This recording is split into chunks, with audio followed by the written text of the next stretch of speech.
Welcome back, everybody, to the Red Hot Locks Report. We're in week 1, right before college football. With me, as always, Kimberly Sargent. How you feeling today, Kimberly? I'm glad football this weekend, finally. Absolutely. We're going to get everything going with the news and notes soon with Kimberly Sargent. Check it out. In the land of the rising sun, Matt Leinart wonders why he's not the starter in Arizona, but he has bigger concerns he might not make the team. Yes, guys, I'm serious, people. In and around the Cardinals ball club, people tell me that #1 pick might be cut. Not because he's not completing a high percentage of passes, but his team actually doesn't believe in him at all. No faith in the guy. How can you win a game with that? If that is the case indeed, it's over. He not only won't make it as a team starter, but he won't make the team, period.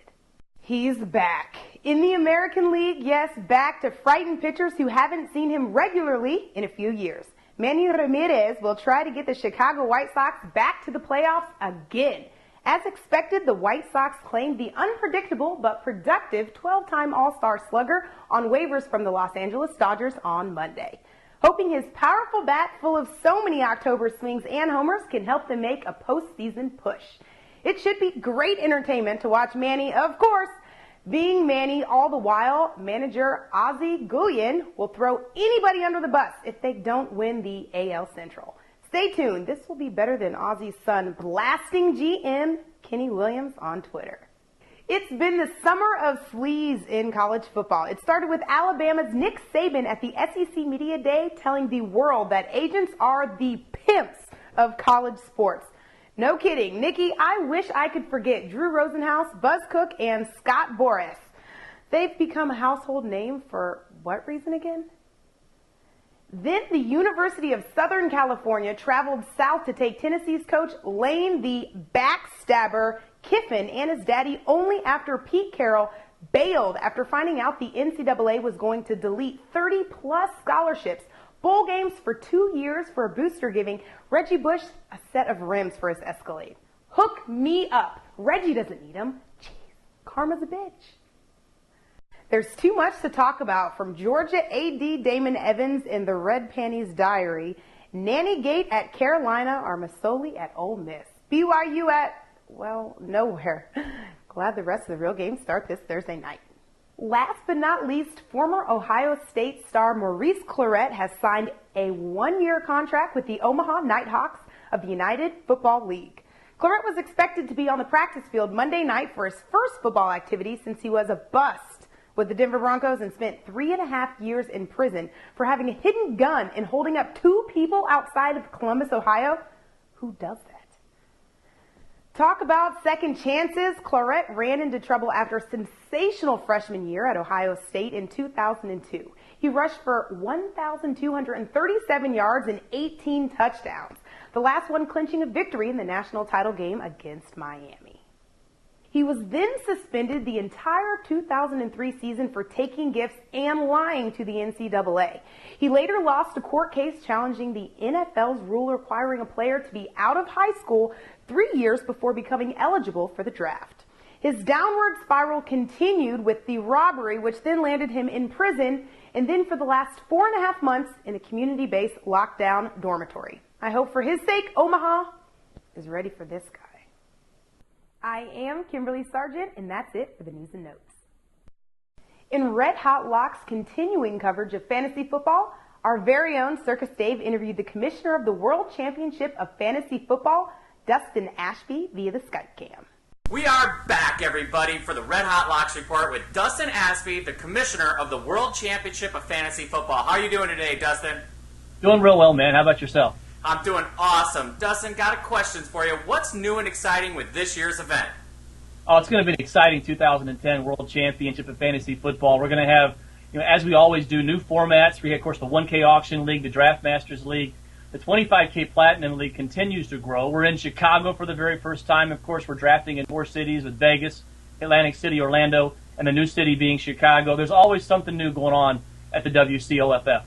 And it's a rock star event, Dustin. We love it every year. My very next question for you is, I know a lot of people talk about that's a lot of money to join in the main event. Let's talk about some of the satellite events and how their participation goes. Yeah, well, you can qualify your way in online. You can play for $125, $220, or even our $300 World Online Championship, and that format is just like the main event. And if you win that league, you've won your seat in next year's main event. And, people ask me about the price. How can you pay $1,800 to play fantasy football? And I tell you, look, it's $100 a week. You're going to spend 10 to 15 hours a week on your fantasy football team. You're not going to get a better spent $100 a week during football season if you're a diehard fantasy football player. I agree wholeheartedly, and it's great money well spent, perfect for the entertainment value. Okay, everybody, that's been our interview with Dustin Aspey of the World Championship of Fantasy Football. Thanks again, Dustin. We really appreciate it. Hey, my pleasure. Anytime. All right, Dustin. We'll return to more fantasy football coverage in just a minute. All right, Redhottlocks fans, our NASCAR feature is back with the one and only Big James Ellison is here. We're going to talk about the Atlanta Speedway, Emory Healthcare, night race, Labor Day weekend in Atlanta. James, you got 30 seconds. Give it to me, baby. Well, Dave, I'm going to tell you right now, I'm really hungover right now, so I need a little Coors Light to help me out. Silver Bullet won't fill you up, never slows you down.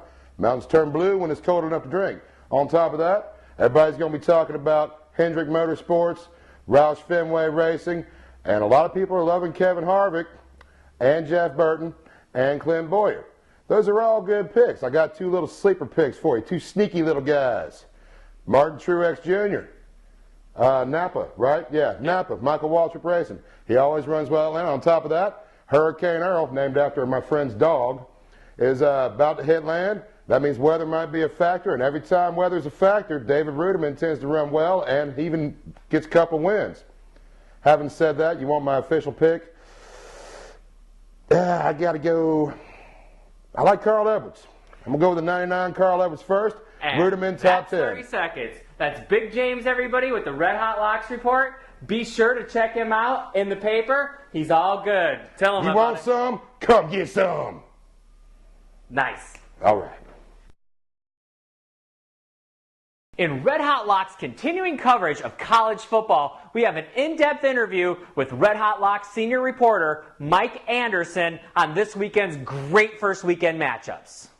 All right, everybody, we have an interview with Redhottlocks senior writer Mike Anderson. Mike, how you doing today? Doing great. College football is less than 48 hours away. It can't be better. I know. I just can't wait for it. Mike, let's talk about the 3 games this weekend that you think are number 1 in everybody's books. Absolutely. The first one, everybody's talking about it. It's number 1 with a bullet. You got number 3, Boise State, on the road playing in a neutral site against number 10, Virginia Tech. Somebody's title game aspirations get a turbo boost. Somebody, as they said in the song, somebody's going to emergency, somebody's going to the BCS title game. You got number 24, Oregon State, tough road game opening against TCU in the new stadium, in the one-year-old stadium there in Jerry World in Arlington. And then the other one, number 21, LSU. A lot of people wonder what the Tigers are going to have this year. They're on the road to take on number 15 ranked North Carolina, team that a lot of folks have questions about. Yeah, North Carolina with Butch Davis has always been good on defense, but their offense has been shaky at best. It should be interesting to see how they come out this year and if they can actually compete in the ACC. Absolutely, and LSU's got a ton of speed and a ton of skill guys, so this is going to be a real test for North Carolina on defense. I absolutely agree. Okay, Mike, let's talk about 5 big early games to go along with everything that we need to keep our eye out for in college football. Sure. I'll give you 3 right off the bat. UCLA, regarded as a sleeper in the Pac-10, tough road opener at Kansas State. Okay? Absolutely. We talked about Washington and Steve Sarkisian going into Brigham Young. The Huskies this as a turnaround for a program that's been out of the limelight for a long time. They've got the guy who's number 1 on everybody's draft board, Jake Locker, the starting quarterback. They're going to be at Brigham Young. That's a 7 o'clock start Saturday night Eastern time. It's going to be on CBS College Sports. Okay? And then another one to keep an eye on, just kind of a general thing. Arizona is regarded as a sleeper at the Pac-10. Tough defense and quarterback. They're on the road for a tough one on Friday night at Toledo. You don't very often see a big-name team out of a big-name conference go on the road to play a MAC squad. That'll be a real indicator whether Arizona's got what it takes to be in the elite of the Pac-10. Absolutely, Mike. Mike, it's been always fantastic talking to you. I want to thank you once again for being the Redhottlocks senior writer, and way to go this week, my friend. Appreciate it, Dave. We'll look to talk to you next week. Everybody have a great weekend. Enjoy the opener. Thank you so much, Mike. Be well. You too. Welcome back, everybody. In our continuing coverage of fantasy football, we have the runner-up of the World Championship of Fantasy Football, Team Franchise's owner, Nelson, coming up in a Skype interview right now. All right, everybody. Continuing coverage of fantasy football today brings us to Nelson Souza. Nelson was on Team Franchise last year and took second place overall in the main event. Nelson, how you doing today? Doing good. Awesome, Nelson. Let's talk about sleepers this year in the draft. You have any good late-round sleepers that you've been looking at that you think could have some absolute value for the fantasy football fans out there? Absolutely. I love some guys. There's some wide receivers late that I really like. Kid Mike Thomas out of Jacksonville. He seems to have a good rapport right now with David Garrard. He's going to be a possession receiver, so in a PPR league, he's a nice player.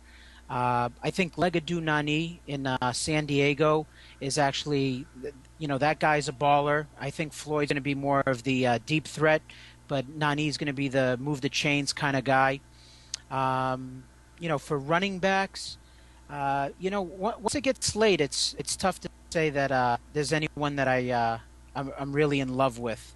So it basically later in the draft, I'm probably targeting more wide receivers than I am running backs. I agree. And then one quarterback that I'm keeping my eye on that could have a good year is probably Chad Henne from the Dolphins. I think everybody has their eye on Chad Henne, but I will say that I do like your pick of Legadou Nene. I think he's going to get all the catches that Vincent Jackson is giving away by holding out. And really, Vincent Jackson was their possession receiver, and if Nene takes up that role, he should have a huge year in a PPR league. Awesome. Well, Nelson, from Redhottlocks, I want to wish you good luck this year in the World Championship of Fantasy Football. We'll be absolutely tracking your progress, blah, and we'll get back to you somewhere probably after week 3, week 4. We'll talk again and see how you're doing. You got it, Dave. Thanks. Absolutely, Nelson. Hey, everybody, Redhottlocks. That was Nelson Souza from Teams Franchise, the second place runner-up last year in the main event. Thanks again, Nelson. You got it. Well, that about wraps up a new year and a great, fabulous start to the Redhottlocks report. Great show, Dave. Thank you so much, Kimberly. And a special thanks to a few guys out there. Absolutely. I want to thank Dustin Ashby, the commissioner of the World Championship of Fantasy Football. I want to give a great big thanks to Team Shocker's very own Jason Kahn, the winner of the World Championship of Fantasy Football last year. As always, I want to be sure to thank Mike Anderson and Big James Ellison for their in-tune reporting. And how can we forget, of course not forget, the Redhottlocks reporters. We've got Scott, Ross, and Brad, and how can we not forget our